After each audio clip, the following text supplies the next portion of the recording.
ഇങ്ങനൊരു സംഭവം സാധാരണ പച്ചക്കറിയുടെ കൂടെയൊക്കെ കിട്ടുമ്പോൾ ഇതെടുത്ത് കളയാറാ പതിവ്.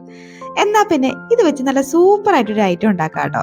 അതിനാദ്യമേ ഇത് കഴുകി വൃത്തിയാക്കി ഇതുപോലെ അങ്ങ് അരിഞ്ഞെടുത്ത് അങ്ങോട്ടങ്ങ് മാറ്റി വെക്കാട്ടോ.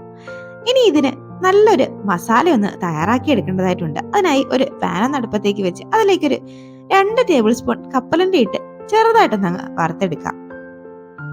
ചെറുതായിട്ടൊന്നങ്ങ് റോസ്റ്റ് ആയി വരണം കേട്ടോ. ഒരു ലോ ഫ്ലെയിമിലൊക്കെ വെച്ചൊന്ന് ഫ്രൈ ചെയ്തെടുത്താൽ മതിയാവും.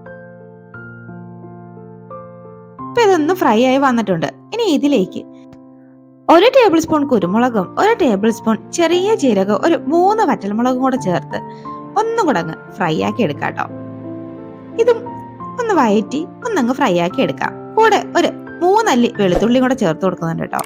ഞാനിവിടെ ഒരു വലിയ വെളുത്തുള്ളി അല്ലി 3ആയിട്ട് കട്ട് ചെയ്തതാ ചേർത്ത് കൊടുക്കുന്നത്. നിങ്ങളുടെ കയ്യിൽ വലിയ വെളുത്തുള്ളി അല്ലി ഇല്ലെങ്കിൽ ചെറുതൊരു 4ഓ 5ഓ ചേർത്ത് കൊടുക്കാം. ഇതിനി നല്ലപോലെ ഒന്നങ്ങ് റോസ്റ്റ് ആക്കി എടുക്കണം കേട്ടോ. നല്ല അടിപൊളി ടേസ്റ്റ് ഉള്ള ഒരു തോരനാട്ടോ ഇന്ന് ഉണ്ടാക്കി കാണിക്കുന്നത്. ഇനി ഇതിലേക്ക് കുറച്ച് തേങ്ങയും കൂടെ ചേർത്ത് കൊടുക്കാം. ഒരു 1/4 കപ്പൊക്കെ തേങ്ങ മതിയാവും കേട്ടോ. ഈ തേങ്ങയൊക്കെ ചെറുതായിട്ട് അതിന്റെ പച്ചമണം ഒന്ന് മാറി വന്നാൽ മതിയാവും. ഒരുപാട് അങ്ങ് ബ്രൗൺ കളറിലൊന്നും എത്തണ്ട കേട്ടോ. ചെറുതായിട്ടൊന്ന് ചൂടായി വന്നാൽ മതിയാവും. അതുവരെയും ഒന്നങ്ങ് മിക്സ് ആക്കി എടുക്കാം. ഇപ്പൊ ഇതൊന്ന് ആയിട്ടുണ്ട് കേട്ടോ. ഇനി നമുക്ക് ഫ്ലെയിം ഒക്കെ ഒന്ന് ഓഫ് ആക്കി ഇതൊന്നങ്ങ് മാറ്റി വെക്കാം. ഒന്ന് തണുക്കാനായി മാറ്റി വെക്കാം കേട്ടോ. ഇതൊന്ന് തണുത്ത് വരുമ്പോഴേക്കും നമുക്ക് നമ്മുടെ പടവലങ്ങയൊക്കെ ഒന്ന് വേവിച്ചെടുക്കേണ്ടതായിട്ടുണ്ട്. അതിനായി ഒരു പാൻ ഒന്ന് അടുപ്പത്തേക്ക് വെച്ച് അതിലേക്ക് 1 ടേബിൾ സ്പൂൺ വെളിച്ചെണ്ണ ഒന്ന് ആഡ് ചെയ്ത് കൊടുക്കാം കേട്ടോ. വെളിച്ചെണ്ണ ഒന്ന് ചൂടായി വരുമ്പോഴേക്കും ഒരു 1/4 ടീസ്പൂൺ കടുകും 1/4 ടീസ്പൂൺ ചെറിയ ജീരകം 1 വറ്റൽമുളകും ചേർത്ത് ഒന്നങ്ങ് റോസ്റ്റ് ആക്കി എടുക്കാം. കൂടെ തന്നെ നമ്മൾ അരിഞ്ഞു മാറ്റി വെച്ച പടവലങ്ങയും കൂടെ ചേർത്ത് നന്നായിട്ടൊന്നങ്ങ് മിക്സ് ആക്കി എടുക്കാം. നല്ല പെട്ടെന്ന് തന്നെ റെഡിയായി കിട്ടുന്ന ഒരു തോരനാട്ടോ ഇത്.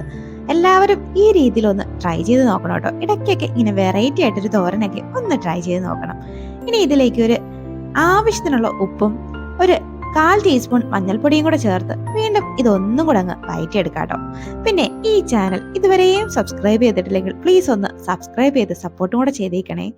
അപ്പൊ അതാണ്ട് ഇതൊന്നങ്ങ് മിക്സ് ആക്കി എടുത്തതിന് ശേഷം ഇത് വേവാൻ ആവശ്യമായി ഒരു 2 ടേബിൾ സ്പൂൺ വെള്ളം കൂടെ ഒന്ന് ആഡ് ചെയ്ത് വീണ്ടും ഒന്നും കൂടെ അങ്ങ് മിക്സ് ആക്കി നമുക്കിതൊന്ന് അടച്ചു വെച്ചങ്ങ് വേവിച്ചെടുക്കാം കേട്ടോ. ഒരു 2 മിനിറ്റ് കൊണ്ടൊക്കെ ഇതങ്ങ് പെട്ടെന്ന് തന്നെ അങ്ങ് വെന്ത് കിട്ടും കേട്ടോ. കുറച്ച് വേവുള്ളൂ. നമ്മളിവിടെ ഡ്രൈ റോസ്റ്റ് ചെയ്ത ഐറ്റം ഒക്കെ കപ്പലണ്ടിയും തേങ്ങയൊക്കെ ഒന്ന് ചൂടാറി വന്നിട്ടുണ്ട്. ഞാനൊരു മിക്സിയുടെ ജാറിലോട്ടൊന്ന് മാറ്റിയിട്ടുണ്ട്. ഇതൊന്ന് ക്രഷ് ആക്കി ഒന്നങ്ങ് മാറ്റി വെക്കാം. അതുകൊണ്ട് നമ്മുടെ പടവലങ്ങയൊക്കെ ഇപ്പൊ ഒന്ന് വെന്ത് വന്നിട്ടുണ്ട്. ഒരു 2 മിനിറ്റ് ഒക്കെ കഴിഞ്ഞിട്ടുണ്ട്. അത് നന്നായിട്ടൊന്ന് വെന്ത് വന്നിട്ടുണ്ട്. ഇനി ഇതിലേക്ക് നമ്മൾ അരച്ച് മാറ്റി വെച്ച ആ മിക്സും കൂടെ ചേർത്ത് വീണ്ടും ഒന്നുകൂടെ മിക്സ് ആക്കി എടുക്കാം കേട്ടോ. അപ്പം ഈ തോരൻ എല്ലാവരും ഒന്ന് ട്രൈ ചെയ്ത് നോക്കിയിട്ട് മറക്കാതെ ഇതിന്റെ അഭിപ്രായം ഒന്ന് കമന്റ് ബോക്സിൽ അറിയിക്കണേ. ഇത് നല്ലപോലെ ഒന്ന് മിക്സ് ആക്കിയതിന് ശേഷം ഇതിലേക്ക് കുറച്ച് കറിവേപ്പിലയും കൂടെ ഒന്ന് ചേർത്ത് കൊടുക്കാം കേട്ടോ. കറിവേപ്പിലയും കൂടെ ചേർത്ത് വീണ്ടും ഒന്നും കൂടെ അങ്ങ് മിക്സ് ആക്കി എടുത്തതിന് ശേഷം ഇതൊന്ന് 1 മിനിറ്റ് ഒക്കെ ഇതൊന്നും കൂടെ ഒന്ന് അടച്ചു വെച്ചങ്ങ് വേവിക്കാം കേട്ടോ. ആ മിക്സ് ഒക്കെ ആ പടവലങ്ങയിലോട്ട് ഒന്നങ്ങ് പിടിച്ചോട്ടെ. ഇപ്പൊ അതാണ്ട് 1 മിനിറ്റ് ഒക്കെ ഒന്ന് കഴിഞ്ഞിട്ടുണ്ട്. അതാണ്ട് അടിപൊളിയായിട്ട് നമ്മുടെ തോരൻ ഇവിടെ സെറ്റായി വന്നിട്ടുണ്ട്. അപ്പം എല്ലാവരും ഒന്ന് ട്രൈ ചെയ്ത് നോക്കൂട്ടോ. അപ്പം ഇനിയും നല്ല അടിപൊളി റെസിപ്പികളുമായി വീണ്ടും കാണാം. അതുവരേക്കും ബൈ ബൈ.